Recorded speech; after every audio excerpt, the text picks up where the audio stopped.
আসসালামু আলাইকুম। হে রাসূল, আপনাকে জিজ্ঞাসা করে আমি আল্লাহ কোথায় রয়েছি? হে রাসূল, আপনি বলুন আমি আল্লাহ তাআলা বান্দার নিকটেই রয়েছি। সুবহানাল্লাহ। এরপর আল্লাহ পাক বলেন, ইবাদি আন্নি ফাইন্নি করিব। যারা যখন আমার বান্দা বান্দিরা আমি আল্লাহর কাছে চাই, যারা যখন আমি আল্লাহর কাছে প্রার্থনা করি, আমি আল্লাহ পাক রব্বুল আলামিন তৎক্ষণাৎ তাদের প্রার্থনা কবুল করে নেই। সুবহানাল্লাহ। তাহলে আল্লাহ তাআলা আমাদের সন্নিকটে রয়েছে। কোথায় রয়েছে? একবারে সন্নিকটে রয়েছে আল্লাহ তাআলা। আল্লাহ তাআলা বান্দার কত কাছে রয়েছেন আল্লাহ পাক রব্বুল আলামিন এই বিষয়ে সূরা কফ 16 নং আয়াতে বলেন, وَنَحْنُ أَقْرَبُ إِلَيْهِ مِنْ حَبْلِ الْوَرِيدِ। আল্লাহ পাক বলেন, আমার বান্দার গলার শিরা রগ রয়েছে, এই গলার শিরা রগের চেয়েও বেশি নিকটে আমি আল্লাহ রয়েছে। আল্লাহ তাআলা সব জায়গায় বিরাজমান, কিন্তু আমরা দেখি না। কেন দেখি না? ওয়াকিয়া 84-85 নম্বর আয়াতে আল্লাহ পাক রব্বুল আলামিন বলেন, ওয়া নাহনু আকরাবু ইলাইহি মিনকুম ওয়ালাকিন লা তুবসিরুন। আল্লাহ পাক বলেন, আমি তোমার চেয়েও তোমার বেশি নিকটে রয়েছি। আলহামদুলিল্লাহ, আল্লাহ তাআলার দরবারে শুকরিয়া আদায় করি যে আল্লাহ পাক রব্বুল আলামিন আমাদেরকে 10ই শাবান 1447 হিজরি সন, 16ই মাঘ 1432 বঙ্গাব্দ, 30শে জানুয়ারি 2026 ঈসাই সন, আল্লাহ পাক রব্বুল আলামিন আমাদেরকে পবিত্র জুমার দিনে জুমার নামাজ আদায়ের উদ্দেশ্যে দুনিয়াবী সকল দায় দায়িত্ব কাজকর্ম থেকে বিরত রেখে আল্লাহ পাক আমাদেরকে আল্লাহ তাআলার ঘর, পবিত্র ঘর মসজিদে এসে বসে নবী পাকের উপরে দরুদ শরীফ পড়ার সৌভাগ্য দান করেছেন। সে রবের দরবারে দিল থেকে পড়ছি আলহামদুলিল্লাহ। আর শুকরিয়া জ্ঞাপন করি আল্লাহ তাআলার কাছে যে মালিক আমাদেরকে আখিরে জামানের নবী জনাবে মুহাম্মদুর রাসূলুল্লাহ সাল্লাল্লাহু আলাইহি ওয়াসাল্লাম, আল্লাহ পাক আমাদেরকে শ্রেষ্ঠ নবীর শ্রেষ্ঠ উম্মত বানিয়েছেন। সেই নবীর শ্রেষ্ঠ উম্মত হয়ে আরেকবার দিল থেকে পড়ছি আলহামদুলিল্লাহ। সম্মানিত হাজিরিন, পবিত্র কোরআনুল কারীমের একটি আয়াত তেলাওয়াত করেছি সূরা বাকারা থেকে। হাদিস শরীফ থেকে একটি হাদিস তেলাওয়াত করেছি। শুরুতেই বলতে চাই, আগামী মঙ্গলবার দিবাগত রাত অর্থাৎ 14ই শাবান দিবাগত রাত এবং 15 তারিখে দিনের বেলায় রোজা, এই সম্পর্কে নবীজি হাদিসে সুন্দর একটি আলোচনা নিয়ে এসেছেন। আল্লাহ পাক রব্বুল আলামিন পৃথিবীর সমস্ত মানুষদেরকে জান্নাতে দিতে চায়, কোন মানুষকে জাহান্নামে দিতে চায় না। আর আল্লাহ তাআলা আমাদেরকে সৃষ্টি করেছেন জাহান্নামে দেওয়ার জন্য নয়, বরং জাহান্নামে যাওয়া, জান্নাতে যাওয়া, এটা আল্লাহ তাআলা বান্দার দুনিয়ার জীবনে চলাফেরার উপরে ছেড়ে দিয়েছেন। একজন মানুষ জান্নাতে যাবে, একজন মানুষ জাহান্নামে যাবে, এটা বান্দার পৃথিবীর জীবনের চলাফেরার উপরে নির্ভর করবে। তো আল্লাহ চায় বান্দা যেন বেশি বেশি দুনিয়াতে আল্লাহর হুকুম আদায় করে সে যেন জান্নাতের পথ বেছে নেয়, সে যেন আমার কাছে ক্ষমা চায়, সে যেন আমার কাছে ফিরে আসে। সে পাহাড় সমতুল্য গুনাহ করুক না কেন, আমি আল্লাহ তাআলার দরবারে যেন ফিরে আসে, দুপোটা চোখের পানি ছেড়ে দিয়ে যেন চায়, আমি আল্লাহ ঘোষণা করে দিলাম বান্দাকে ক্ষমা করে দিব। আর এই ক্ষমা করার কিছু বিশেষ মুহূর্ত রয়েছে। বান্দার গুনাহ ক্ষমা করবেন, এই জন্যে আল্লাহ তাআলার নির্ধারিত বিশেষ কিছু মুহূর্ত, কিছু দিন, কিছু রাত রয়েছে, যে সময়গুলিতে বান্দাকে আল্লাহ তাআলা নিজে ডাকতে থাকেন, বান্দা আমার কাছে চাও, আমার কাছে চাও। লাইলাতুল বারাতের মূল থিম থিওরি হচ্ছে তিনটা।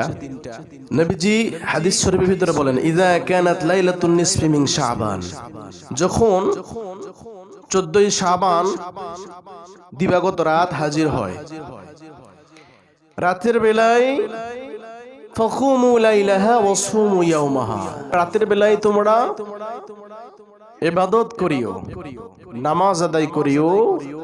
এরপর নবীজি বলেন ওয়াসুমু ইয়াওমাহা, দিনের বেলায় রোজা রাখিও। তারপরে নবীজি বলেন فإن الله تعالى ينزل فيها لغروب الشمس إلى السماء الدنيا। কেন আমরা 14 তারিখ দিবাগত রাত আল্লাহ তাআলার জন্য ইবাদত করব? আল্লাহর নবী এই হাদিসের দ্বিতীয় অংশে বলতেছেন যে ওই রাত্রে আল্লাহ পাক রব্বুল আলামিন প্রথম আসমানে নেমে এসে বান্দাদেরকে ডাকতে থাকেন। কি বলে ডাকতে থাকেন? নবীজি হাদিস শরীফের ভিতর বলেন, আলা মিন মুস্তাগফিরিন ফাগফির লাহু, কে আছো ক্ষমা প্রার্থনাকারী, আমার কাছে ক্ষমা চাও, আমি তোমাদের কি ক্ষমা করে দেব। সুবহানাল্লাহ। এরপরে নবীজি বলেন, আলা কাযা হাত্তা ইয়াতলু আল ফজর, কে আছো ক্ষমা প্রার্থনাকারী, কে আছো বিমারি, কে আছো অসুস্থ, কে আছো অভাবী, আমি আল্লাহ তাআলার কাছে চাও, আমি আল্লাহ তাআলা তোমাদেরকে এই চাওয়াগুলি পূরণ করে দিব। এবং এভাবে আল্লাহ তাআলা ফজর পর্যন্ত বান্দাদেরকে ডাকতেই থাকেন, ফজর পর্যন্ত ডাকতেই থাকেন। এখান থেকে 3টি পয়েন্ট পাওয়া যায়। 1 নাম্বার পয়েন্ট হচ্ছে রাত্রি জেগে ইবাদত করা এবং দিনের বেলায় রোজা রাখা। 14 তারিখ রাত্রে আমরা কেন ইবাদত করব? এখান থেকে আরেকটি হাদিসে পাওয়া যায়, আল্লাহ রাসূল সাল্লাল্লাহু আলাইহি সাল্লাম আম্মা জান আয়েশা রাদিয়াল্লাহু তাআলা আনহার ঘরে নিসফে শাবানের রাত্রে নবীজি উঠে গেলেন আম্মা জান আয়েশার ঘরে। আম্মা জান আয়েশাকে বিছানায় রেখে রাসূল করিম সাল্লাল্লাহু আলাইহি সাল্লাম আস্তে করে বাইরে হইলেন। আম্মা জান আয়েশা রাদিয়াল্লাহু তাআলা আনহা টের পেলেন, দেখি রাসূল কোথায় যায়। খেয়াল করে দেখলেন আল্লাহ রাসূল আস্তে করে দরজা খুললেন, আস্তে করে উঠলেন, আস্তে করে দরজা খুললেন, চুপি সরে জান্নাতুল বাকিতে গেলেন।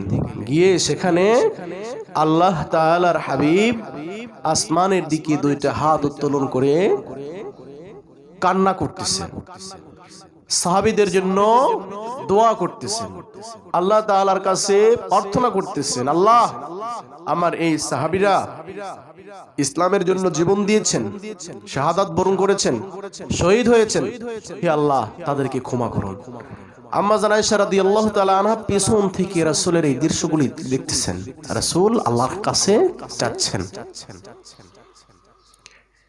তাহলে 14 তারিখ দিবাগত রাত রাসূলের এই হাদিস থেকে কি পাওয়া গেল? নবীজি উঠে গিয়েছেন, আল্লাহ তাআলার কাছে দোয়া করেছেন, তার সহদয় সহচর সাহাবীদের জন্য আল্লাহ তাআলার কাছে দোয়া চেয়েছেন, দোয়া করেছেন, ঘুম থেকে উঠেছেন। তাহলে প্রথম পাওয়া গেল ওই রাত্রে জাগ্রত অবস্থায় আমাদেরকে সালাত আদায় করতে হবে বা ইবাদত বন্দেগী করতে হবে। এরপর দ্বিতীয় পয়েন্ট হচ্ছে মহান আল্লাহ তাআলা প্রথম আসমানে নেমে এসে বান্দা বান্দীদেরকে ডাকেন, তোমরা ওঠো ওঠো। শুধু মাত্র কেবলমাত্র যে নিসফে শাবান 14 তারিখ দিবাগত রাত সেই শেষ প্রহরেই যে আল্লাহ তাআলা ডাকেন এমনটা নয়, প্রতিনিয়ত আল্লাহ শেষ রাত্রে বান্দাদেরকে ডাকতে থাকেন। এটা প্রতি রাত্রে আল্লাহ পাক রব্বুল আলামিন বান্দাদেরকে ডাকতে থাকেন, ওঠো। কে আছো অভাবী, কে আছো অসুস্থ, কে আছো দুঃখী, কার কি সমস্যা, নিরিবিলি আমি আল্লাহ তাআলার কাছে বলো, আমি আল্লাহ তোমাকে দিয়ে দিব। সুবহানাল্লাহ। আল্লাহ তাআলা নেমে আসেন। তাহলে আল্লাহ তাআলা যে নেমে আসেন প্রথম আসমানে, আল্লাহ তাআলা কোথায় রয়েছেন? আল্লাহ তাআলার কোরআনের আয়াত থেকে আমরা মোটামুটি 7টা আয়াত থেকে পাওয়া যায় আল্লাহ তাআলা কোথায় রয়েছেন, কি অবস্থায় রয়েছেন, আমরা আল্লাহকে দেখি না কেন, এই বিষয়ে আল্লাহ পাক কোরআনে সুন্দরভাবে আলোচনা করেছেন। মহান আল্লাহ তাআলা সর্বত্র বিরাজমান। কোথায় বিরাজমান? সর্বত্র। তিনি সপ্তম আকাশেও রয়েছেন, না সপ্তম আকাশেই আছেন, সপ্তম আকাশেও রয়েছেন, ষষ্ঠ আকাশেও রয়েছেন, প্রত্যেকটা জায়গাতে তিনি রয়েছেন। কিন্তু আল্লাহ তাআলার থাকার অবস্থান কি? তিনি সত্তাগতভাবে কোথাও নেই, তিনি রূপক অর্থে সব জায়গায় বিরাজমান। মহান আল্লাহ সত্তাগতভাবে বা মূল অর্থে কোথাও অধিষ্ঠিত নয়, মহান আল্লাহ রূপ করতে সব জায়গাতে বিরাজমান। আল্লাহ তাআলা রূপ করতে, কেউ যদি বলে আল্লাহ সশরীরে সত্তাগতভাবে মূল অর্থে কোথাও বিরাজমান, এটা ভ্রান্ত মতবাদ, ভ্রান্ত আকীদা। আল্লাহ তাআলা প্রত্যেকটা জায়গাতেই বিরাজমান। এই বিষয়ে আল্লাহ পাক রব্বুল আলামিন সূরা হাদীদ 3 নম্বর আয়াতে সুম্মাস্তাওয়া আলাল আরশ, আল্লাহ পাক রব্বুল আলামিন বলেন আমি আল্লাহ আরশের উপরে ক্ষমতাসীন রয়েছি। আমি আল্লাহ তাআলার আয়াতের ভিতরে পুরা আরশ রয়েছে। আমি আল্লাহ তাআলা কেবলমাত্র শুধুমাত্র যে আরশেই রয়েছি এমনটা নয়, বরং পুরা আরশের কর্তৃত্ব দায়িত্ব সব জায়গাতেই আমি আল্লাহ তাআলা অধিষ্ঠিত রয়েছি। সুবহানাল্লাহ। আল্লাহ তাআলা আরশেও রয়েছেন। এরপরে আল্লাহ তাআলা কোথায় রয়েছেন এই বিষয়ে আল্লাহ পাক রব্বুল আলামিন সূরা বাকারার 186 নম্বর আয়াতে আল্লাহ তাআলা বলেন ওয়া ইযা সাআলাকা ইবাদি আন্নী ফাইন্নী করিব। হে রাসূল, আপনাকে জিজ্ঞাসা করে আমি আল্লাহ কোথায় রয়েছি। হে নবী, হে পয়গম্বর, আপনার উম্মতেরা, আমার বান্দারা যখন আপনাকে জিজ্ঞাসা করে আমি আল্লাহ কোথায় রয়েছি, হে রাসূল আপনি বলুন আমি আল্লাহ তাআলা বান্দার নিকটেই রয়েছি। সুবহানাল্লাহ। তাহলে আমরা একটি সূরা হাদীদের আয়াতে পেলাম আল্লাহ আরশেও রয়েছেন, সূরা বাকারায় পেলাম আল্লাহ পাক রব্বুল আলামিন বান্দাদের নিকটে রয়েছেন। এরপর আল্লাহ পাক বলেন ইবাদি আন্নী ফাইন্নী করিব। যারা যখন আমার বান্দা বান্দিরা আমি আল্লাহর কাছে চায়, যারা যখন আমি আল্লাহর কাছে প্রার্থনা করি, আমি আল্লাহ পাক রব্বুল আলামিন তৎক্ষণাৎ তাদের প্রার্থনা কবুল করে নেই। সুবহানাল্লাহ। তাহলে আল্লাহ তাআলা আমাদের সন্নিকটে রয়েছে। কোথায় রয়েছে? একবারে সন্নিকটে রয়েছে আল্লাহ তাআলা। এরপরে আল্লাহ বান্দার কত নিকটে রয়েছে, আল্লাহ তাআলা বান্দার কত কাছে রয়েছেন, আল্লাহ পাক রব্বুল আলামিন এই বিষয়ে সূরা কফ 16 নম্বর আয়াতে বলেন ওয়া নাহনু আকরাবু ইলাইহি মিন হাবলিল ওয়ারিদ। আল্লাহ পাক বলেন আমার বান্দার গলার শিরা রগ রয়েছে, এই গলার শিরা রগের চেয়েও বেশি নিকটে আমি আল্লাহ রয়েছে। সূরা কফের 16 নম্বর আয়াতে আমরা পেলাম আল্লাহ তাআলা কোথায় রয়েছেন। বান্দার যে শরীরের রগ রয়েছে, ঘাড়ের যে রগ রয়েছে, রগের চাইতেও নিকটে রয়েছে। তাহলে আল্লাহ তাআলা বান্দা বান্দির কত কাছে রয়েছেন, বহু কাছে রয়েছেন, যা আমরা কল্পনাও করি না, চিন্তাও করি না। আল্লাহ তাআলা সব জায়গায় বিরাজমান, কিন্তু আমরা দেখি না। কেন দেখি না? ওয়াকিয়া 84-85 নম্বর আয়াতে আল্লাহ পাক রব্বুল আলামিন বলেন ওয়া নাহনু আকরাবু ইলাইহি মিনকুম ওয়ালাকিন লা তুবসিরুন। আল্লাহ পাক বলেন আমি তোমার চেয়েও তোমার বেশি নিকটে রয়েছি। তুমি যেমন তোমার অতি নিকটে রয়েছো, তোমার চিন্তা কল্পনা যেমন অতি নিকটে রয়েছে, তুমি যেমন ইচ্ছা করলেই কল্পনা করতে পারো, চিন্তা করতে পারো, তোমার চিন্তার কাছের চেয়েও কাছে আমি আল্লাহ তাআলা রয়েছি। সুবহানাল্লাহ। আল্লাহ তাআলা কত কাছে রয়েছেন, কিন্তু আল্লাহ পাক বলেন তোমরা কোনোভাবেই আমি আল্লাহ তাআলাকে ফাঁকি দিতে পারবে না, এত কাছে রয়েছি, কিন্তু বান্দা বান্দি তোমরা আমি আল্লাহকে দেখতে পাও না। আল্লাহ তাআলা বলেন সূরা ওয়াকিয়ার 85 নম্বর আয়াতে হে বান্দা বান্দিরা, আমি আল্লাহ তোমাদের এত কাছে রয়েছি, কিন্তু তোমরা দেখতে পাও না, তোমাদের চিন্তার চেয়েও কাছে রয়েছি। আল্লাহ পাক বলেন হে বান্দা বান্দিরা, তোমরা আমি আল্লাহকে দেখতে পাবে না। দুনিয়াতে বান্দিদের সেই চক্ষু আল্লাহ তাআলা দান করেন নাই, যেই চক্ষু দিয়ে স্বচক্ষে আল্লাহর একবার আমাদের সৃষ্টিকর্তা আল্লাহকে দেখবে। এরকম চক্ষু আল্লাহ তাআলা সূরা ওয়াকিয়ায় বলে দেয়নি। সূরা ওয়াকিয়ায় বলে বান্দারা আল্লাহকে দেখে না। মুসা নবী তো আল্লাহকে দেখেছিল তুর পাহাড়ে, কিন্তু কি দেখেছিল? আল্লাহর কেবলমাত্র সামান্য নূর দেখেছিল, কিন্তু সে দেখতে পারে নাই। আর এই সবে মেরাজে আল্লাহ রাসূল যে আল্লাহর কাছে গিয়েছেন, আল্লাহকে দেখেছেন, এ বিষয়েও কিন্তু দুইটা মত রয়েছে। এক মতে রয়েছেন যে তিনি স্বচক্ষে দেখেছেন, আর এক মতে রয়েছে যে তিনি দেখেননি, আর এক মতে রয়েছে যে তিনি জিবরাইল আলাইহিস সালামকে স্বচক্ষে সশরীরে দেখেছেন। সেখানে মত রয়েছে দুই তিনটা, কিন্তু আল্লাহকে যে দেখা যায় এ বিষয়ে আল্লাহ তাআলা স্পষ্টভাবে সূরা ওয়াকিয়ায় জেনে দিয়েছেন যে আল্লাহকে বান্দা স্বচক্ষে দুনিয়ায় দেখতে পাবে না, এটা আল্লাহ তাআলার ঘোষণা। কিন্তু যদি কেউ বলে যে আল্লাহকে দেখা যায়, আল্লাহকে কি? আল্লাহকে দেখা যায়। আল্লাহ বলেন তোমরা আমাকে দেখতে পাবে না, কিন্তু অনেক মানুষ আছে যারা বলে আল্লাহকে দেখা যায়। আল্লাহকে না দেখে সেজদা দেওয়া নাকি যায় না, যাকে দেখি না তাকে সেজদা দেওয়া যায় না, বলে কি বলে না? যাকে দেখি না তাকে সেজদা দেওয়া যায় না। আল্লাহ নিজে বলেন যে তোমরা আমাকে দেখতে পাবে না। আর মানুষ কিভাবে বলে? আল্লাহর কোরআনকে বৃদ্ধাঙ্গুলি দেখে যে বান্দা মানুষকে দুনিয়াতে দেখতে পাবে।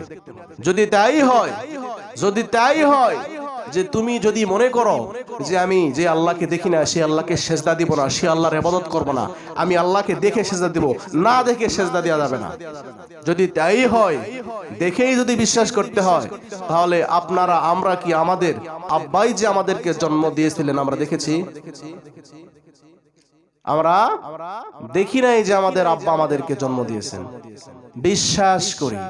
বিশ্বাস করি আব্বাকে আব্বা বলে বিশ্বাস করি, মা পরিচয় করিয়ে দিয়েছেন এই জন্য বিশ্বাস করি যে এটাই তোর বাবা।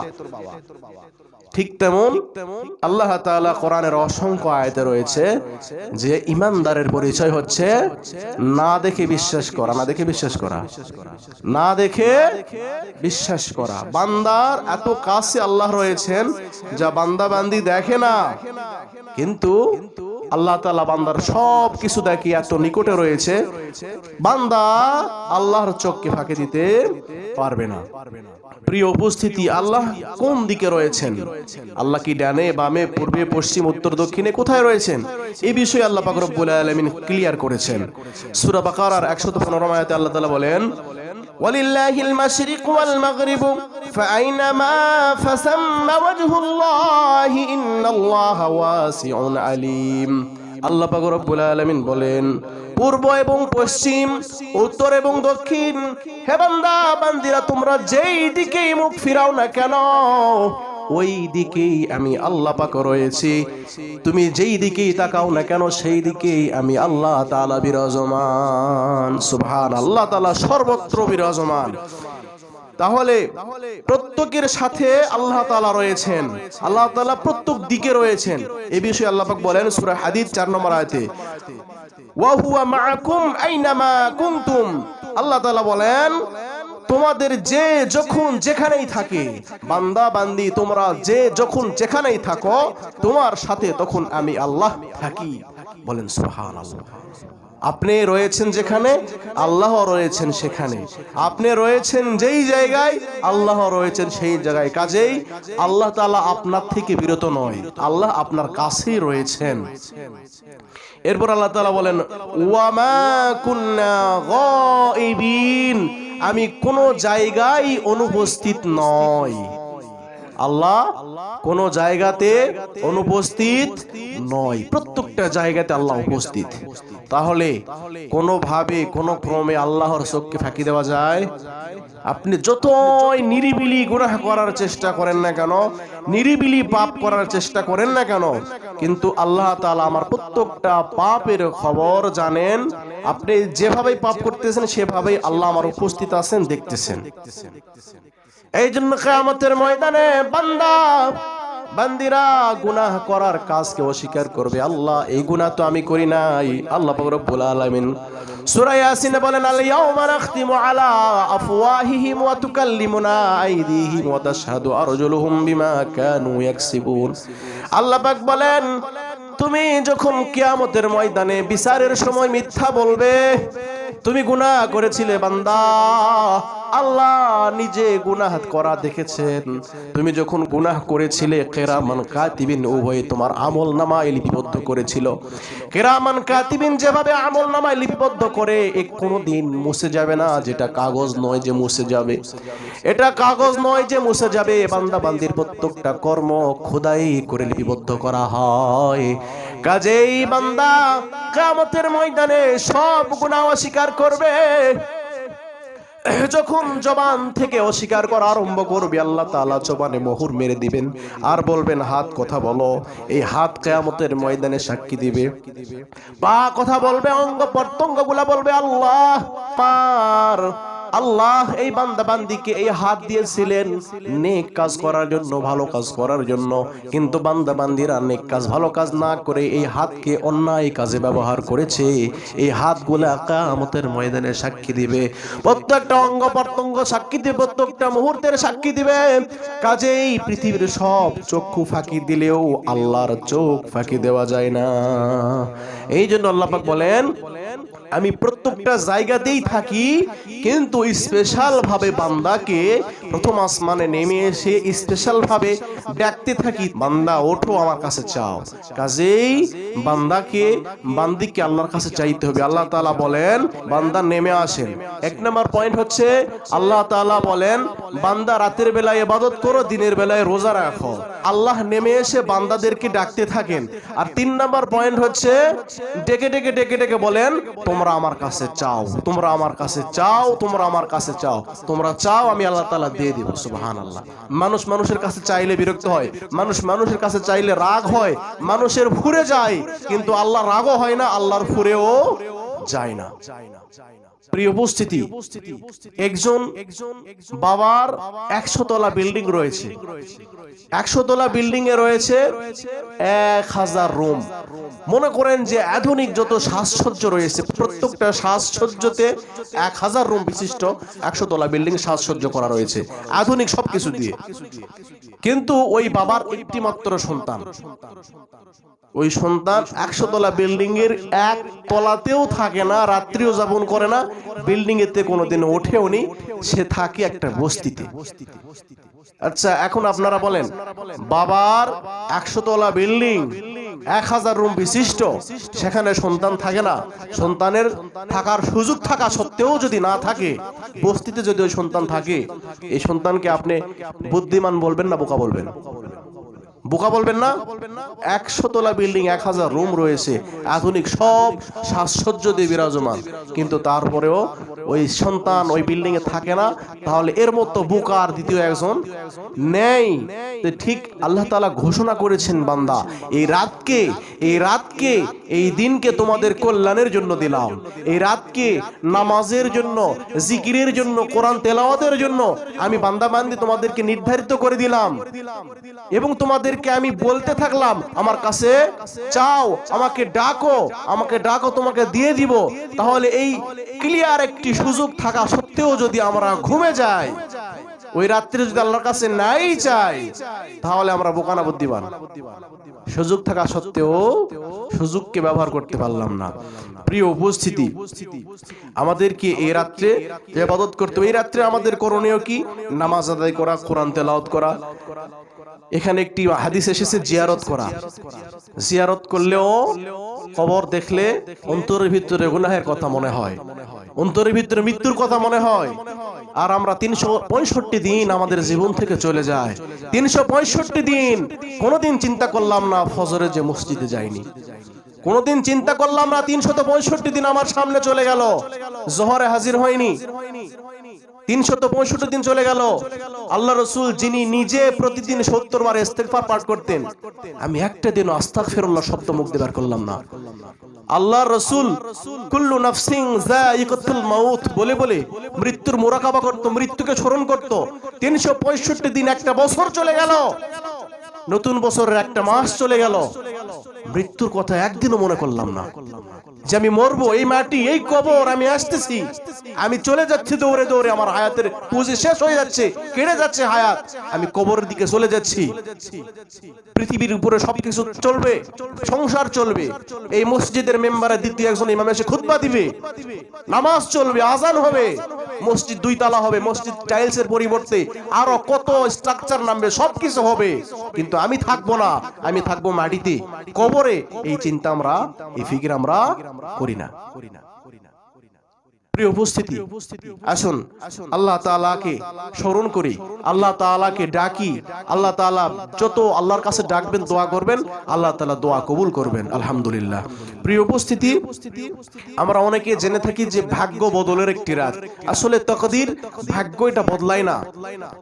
আপনি দোয়া করলে কবুল হবে, কিন্তু সৃষ্টির বিরুদ্ধে দোয়া করলে দোয়া কবুল হয় না। সৃষ্টির বিরুদ্ধে, আল্লাহ যেটা সৃষ্টি করেছেন, যেমন আপনি যদি মৃত্যু পর্যন্ত দোয়া করে, আল্লাহ আমার ছেলেটাকে মেয়ে বানায় দেন, আমার মেয়েটাকে ছেলে বানায় দেন, এই দোয়া কবুল হবে? কারণ এটা আল্লাহর সৃষ্টি, সৃষ্টির বিরুদ্ধে দোয়া করলে কবুল হয় না। কিন্তু আল্লাহর কাছে আপনি যেটা চাওয়ার প্রয়োজন, আপনার গুনাহ, আপনার রিজিক, আপনার অসুস্থ, আপনার নিয়ামত, আপনার ঋণ, আপনার অভাব, এগুলি আল্লাহকে বলেন। আর এই ঋণ, এই অভাবের কথা আল্লাহর কাছে জানাবেন, আল্লাহর আপনার জীবনের প্রত্যেকটা প্রয়োজনের কথা আল্লাহর কাছে জানাবেন। এই জানানোর 3টা মাধ্যম রয়েছে। আপনার ভাগ্য বদলায় না, ভাগ্য মায়ের গর্ভে আসার আগেই, এই পৃথিবীতে জন্ম নেওয়ার আগেই আপনার রিজিক, আপনার তাকদীর, আপনার হায়াত, মউত, ভাগ্য সবকিছু নির্ধারণ করে দিয়েছেন কে? আল্লাহ। কাজেই ভাগ্য পরিবর্তন হয় না, কিন্তু আপনার দোয়া কবুল হয়। আর এই দোয়া কবুলের শর্ত রয়েছে 3টা। 1 নাম্বার, আপনার সব দোয়া, সব ইবাদত, সব বন্দেগী হবে আল্লাহর রাজি এবং খুশির উদ্দেশ্যে। কার উদ্দেশ্যে? আল্লাহর খুশির উদ্দেশ্যে। 2 নাম্বার, নবীজির সুন্নাহ মোতাবেক দোয়া করবেন, নবীজির সুন্নাহ মোতাবেক। 3 নাম্বার, হালাল রুজি খাওয়া, হালাল রুজি ভক্ষণ করনেওয়ালা, কোরআন সুন্নাহ মোতাবেক হওয়া, আল্লাহর সন্তুষ্টির উদ্দেশ্যে হওয়া। এই 3 তরিকা যদি আপনি দোয়া করেন, আল্লাহ তাআলা দোয়া কবুল করবেন, আলহামদুলিল্লাহ। প্রিয় উপস্থিতি, আল্লাহ তাআলার কাছে আমাদেরকে ফিরে যেতে হবে। আল্লাহ তাআলা আমাদেরকে নিয়ে যাবেন, কিন্তু এই দুনিয়াতে কিছু কিছু দিন রাত সুযোগ করে দিয়েছেন, যেগুলি দিয়ে ইবাদত করলে আপনার আমার এই গুনাহের ভাগ্য পরিবর্তন হয়ে যায়। জীবনের পিছনের গুনার কালিগুলি আল্লাহ মুছে দিয়ে, ওই গুনাহকে শুধু তাই নয়, আল্লাহ পাক বলেন কি, বান্দা তোমার গুনাহগুলি আমি নেকের দ্বারা পরিবর্তন করে দিলাম। যদি আল্লাহকে খুশি করতে পারেন। আমরা সকলেই জানি আল্লাহ রাসূলের প্রতিনিয়ত একটি সুন্নত রয়েছে যে প্রতি মাসের চাঁদের 3 দিন রোজা, প্রতি চাঁদের 3 দিন, 13, 14, 15, এটাকে বলা হয় আইয়ামে বীজের রোজা। 13, 14, 15 প্রতি 3 দিন রোজা রাখলে পরে এর ফজিলত হচ্ছে একটি মাস রোজার সওয়াব পাওয়া যায়। 30 দিনে 1 মাস, আর 3টা মাসখানের মানে আরবি মাসের 13, 14, 15, 13 তারিখ রাখলেন মানে প্রথম 10 দিনের সওয়াব পেলেন, 14 তারিখ রাখলেন মানে মাঝের 10 দিন, 15 তারিখ রাখলেন মানে শেষের 10 দিন। এভাবে প্রতি মাসের মাঝখানে 3টা দিন যদি রোজা রাখতে পারেন, তাহলে 1 মাস রোজা রাখার সওয়াব পাওয়া যায়। পাশাপাশি 13, 14, 15, আর এই 15 তারিখ বুধবার রোজাটা তো আমাদের শবে বরাতের রোজাই হচ্ছে। এই জন্য পাশাপাশি আমরা চেষ্টা করব, যদি পারি সম্ভব হয় 3টা রোজা, 13, 14, 15, সোম, মঙ্গল এবং বুধ। আর যদি না পারি শবে বরাতের রোজা, মঙ্গলবার রাত্রে ইবাদত বন্দি করব, বুধবার দিন রোজা রাখবো। আল্লাহ তাআলা আমাদের সকলকে কবুল করুন, আমিন। আমরা সুন্নাত আদায় করি ইনশাআল্লাহ।